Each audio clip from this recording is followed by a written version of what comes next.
Bennau dwi, a heddiw da ni'n mynd I gael go bach yn sgetsio dail y Hydref gyda Indian ink.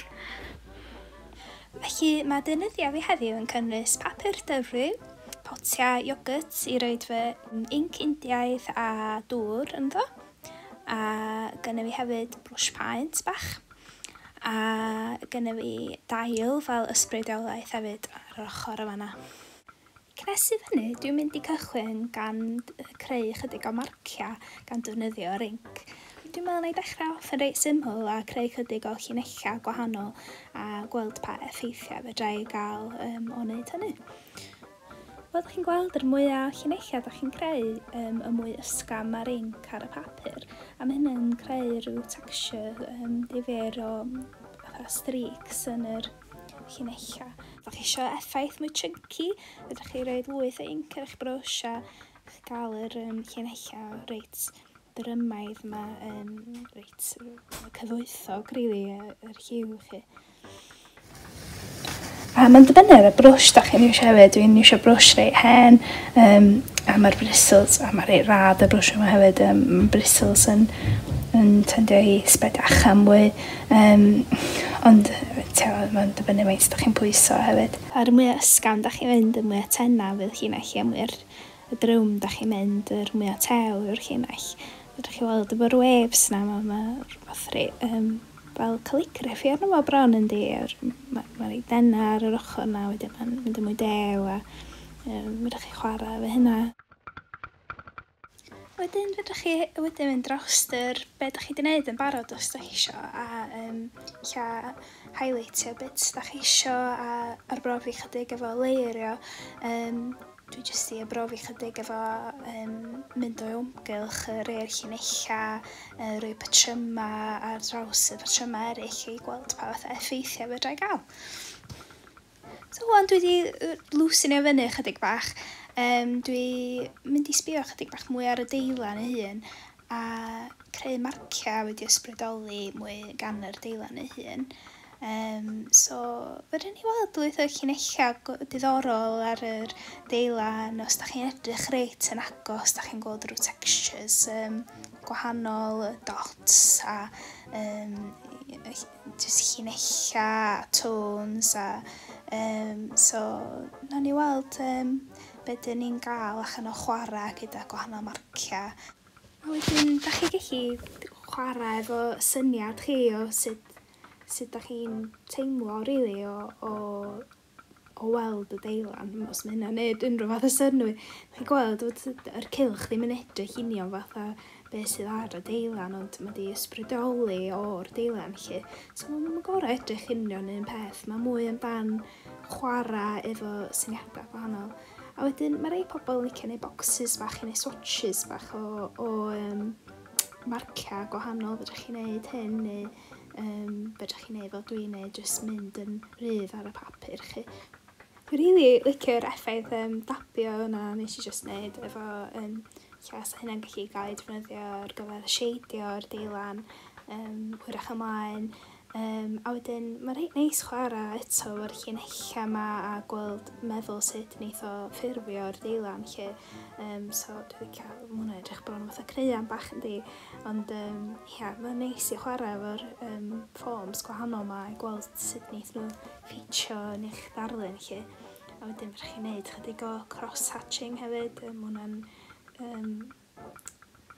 patrwm marc reit ddiddorol, defnyddio gwahanol siapiau, triongla, sgwaria, a eto yn arbrofi efo faint o inc sydd ar y brwsh, so mwy o inc eto, mwy o ysgafn ar y papur, a ydych chi'n gweld hynna yn y cross-hatch.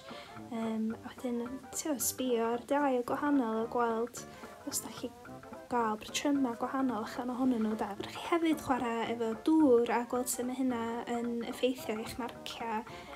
Os mae'r inc heb di cweit sychu, mae'r inc yn sort of bleidio mewn i'r dŵr chi.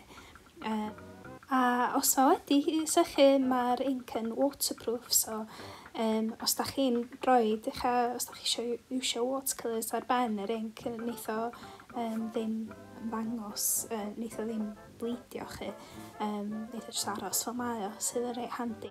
A dwi reit wrth fy modd efo paint pens, felly dwi jyst mynd i gael co bach a chwarae gyda roed yr paint pen ar yr ink sych yma, gwybod pa fath effeithio fydra i gael.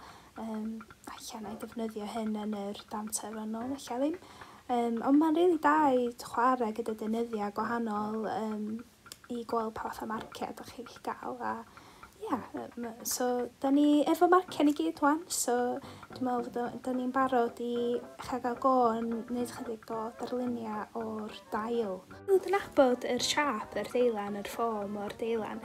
Dwi'n mynd i roi challenge bach i fy hun a teimio fy hun am 1 munud a trio sketcho cyn gymaint o yr outlines o'r dail a bosib a trio ddim tynnu yr bush paint o'r papur os fedrai.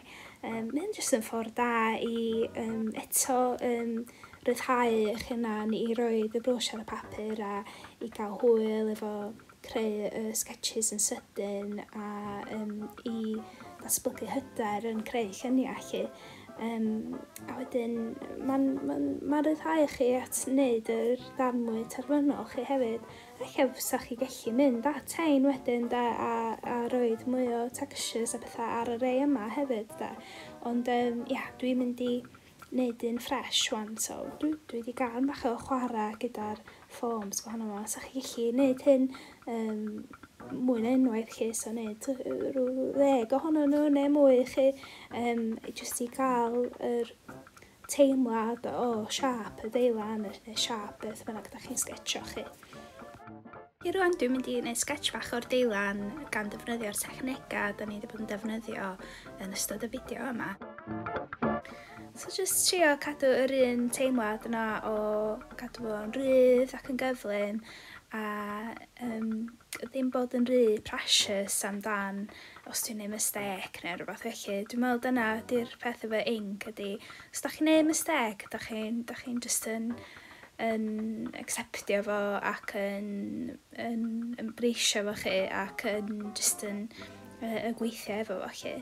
A wedyn dwi reit licio yr llinella reit quirky yma a sydyn sydd yn creu argraff o symudiad rili yn y deilan. So rwan dwi wedi gweithio chydig bach mwy ar fy neilan, dwi wedi mynd dros treu'r llinella i creu argraff na eto fatha wibbly wobbly o'r deilan yn disgyn yn y gwynt neu rhywbeth felly.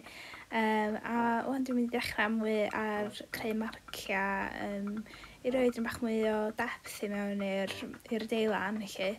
A creu darlun chydig bach mwy diddorol ac arbrofi hefyd efo'r marciau yna oeddwn ni'n chwarae efo ar cychwyn y fideo.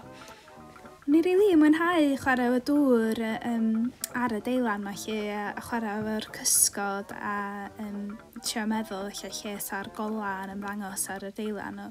Oedd y gola yn dod o bob man efo'r goliadau so oedden ni sort of defnyddio fy dychymyg i trio matcho rhyw fath o gola arall. Do'n ni'n bod yn rhy precious oedd yn mwy amdan chwarae efo'r marciau gwahanol yma. So un o'n i'n rili licio defnyddio oedd yr un swish na oedden ni'n chwarae efo o blaen. Ac o'n i'n meddwl hynna'n creu argraff rili cool o symudiad eto yn yr deilan.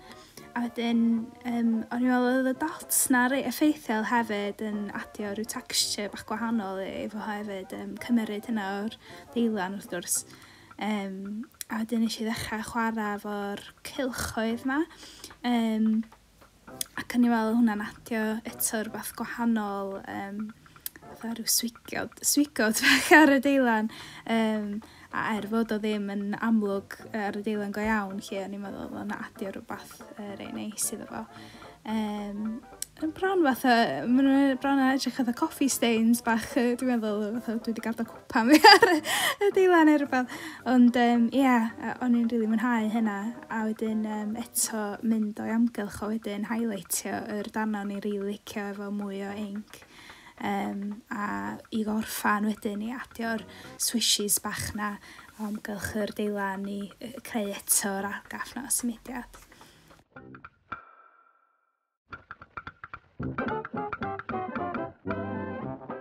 Dwi reit hapus efo hwn, so dwi'n mynd i stopio fo fan'na. diolch o galon am gwylio'r fideo yma. Dwi wedi rili mwynhau gael y sesiwn sketch yma heddiw. Gobeithio ydych chi wedi gael rhywbeth allan ohono fo. A plis gyrwch lluniau o rhywbeth da chi'n creu i ni. So ni rili mwynhau gweld gwaith chi. Hwyl am y tro! Tara!